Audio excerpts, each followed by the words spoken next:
Welcome back. Dr. Christie Alexander from FSU's College of Medicine joins us now over the phone to answer more of our COVID-related questions. Of course, a lot of them centering around a vaccine. That's right. All right, Dr. Alexander, thank you as always so much for taking the time for us today. Yesterday, the FDA's advisory panel approved emergency use of the Pfizer vaccine. What do they say about its safety and efficacy, and what are your thoughts on it? Well, we already knew that the vaccine was over 90% effective based on the phase 3 data that had been released so far. And with the FDA, they had set a bar for 50% efficacy for vaccine makers who wanted to submit their candidates for emergency use authorization. So the Pfizer data so far goes well above that cutoff mark, which is wonderful. And they would not have submitted it for emergency use without the safety data as well. So I personally am extremely excited that this is moving forward and that we're going to have a vaccine. The Pfizer vaccine will be on the horizon for use very, very soon.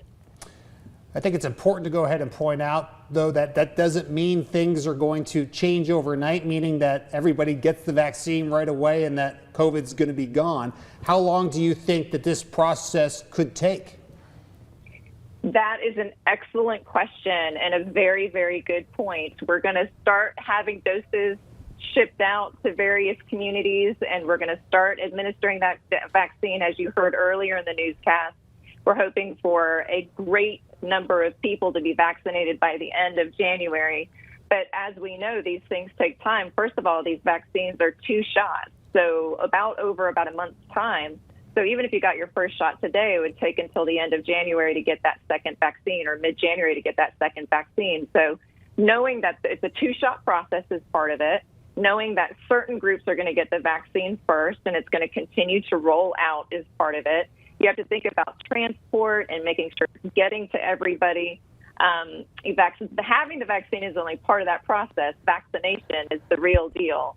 So we think that it's going to take until April, May to get to the point where we have enough people vaccinated to prevent the spread of the disease, to prevent hospitalizations, and to prevent fatalities.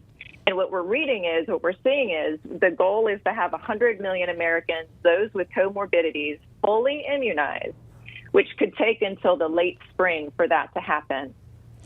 And just to remind people out there, we reported yesterday that Governor DeSantis said Florida expected to get about 180,000 doses as far as the first run's concerned, and that the priority will be frontline workers as well as people that are most susceptible, so long-term in assisted living care facilities and such.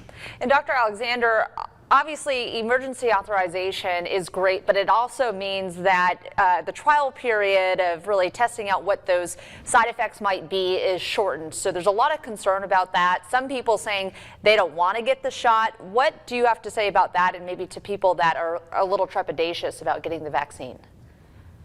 I completely understand the concern, first and foremost. I really do.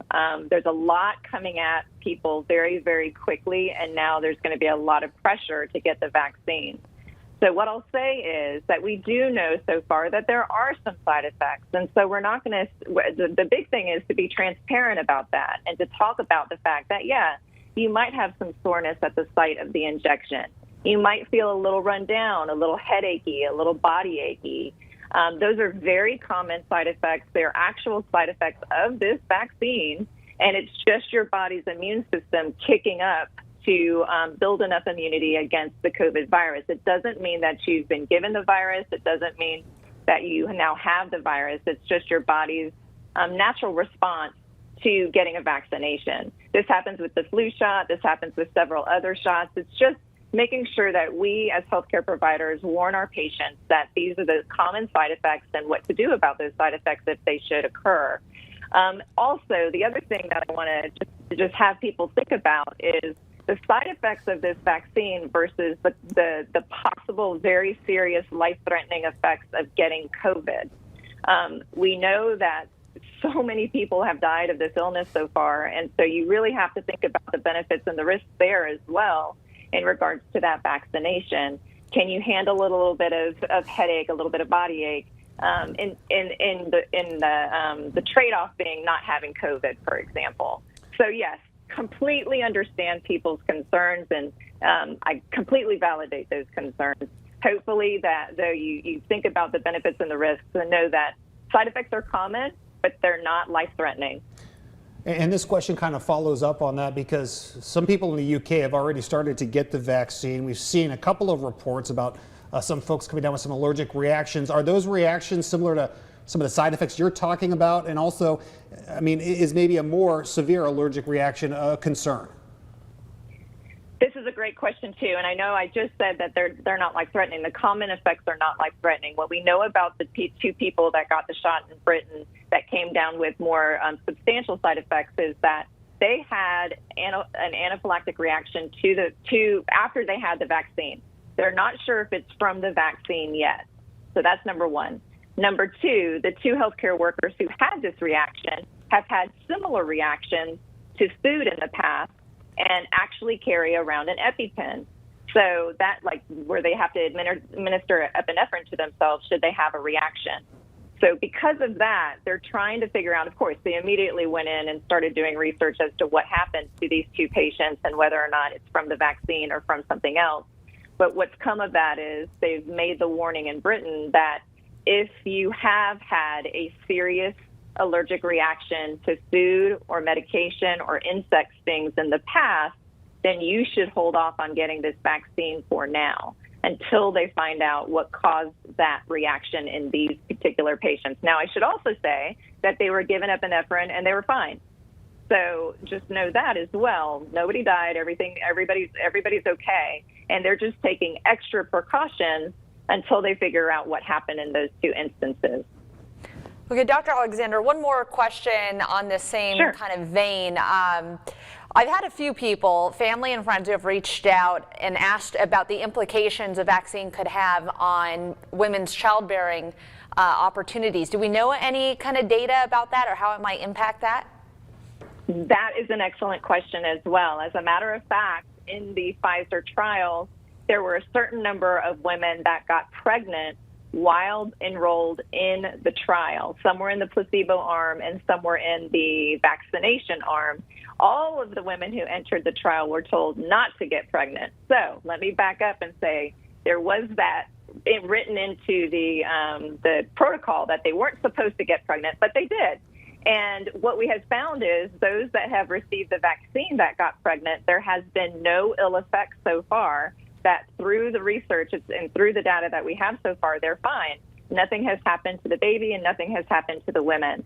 So there's still not, that's not enough because they weren't enrolled to be pregnant during the trial. This is incidental finding, if you will. But so far, the data is looking good for that as well. Okay, well, that's good to hear. Dr. Alexander, is there anything else that you would like to add this afternoon?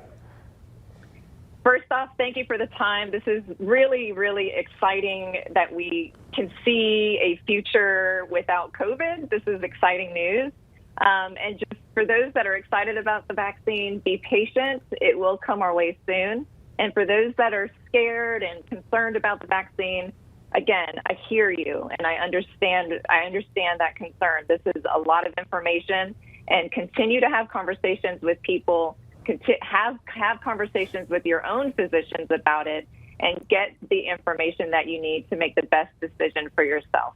I think you just knocked it out of the park with that last statement, saying, I mean, if you are concerned, reach out to your trusted medical professional, someone you've been dealing with, and ask them these questions, because obviously, you know, the vaccine right around the corner, it seems like, and you know, you'll have to make the decision for yourself whether or not you get it, but you want to be informed before you go ahead and do. Yeah, and we welcome our viewers to send in any questions they might have that we can ask here on Fridays to Dr. Alexander. So, Doctor, we appreciate your time. It's so valuable. Thank you so much. Thank you, guys.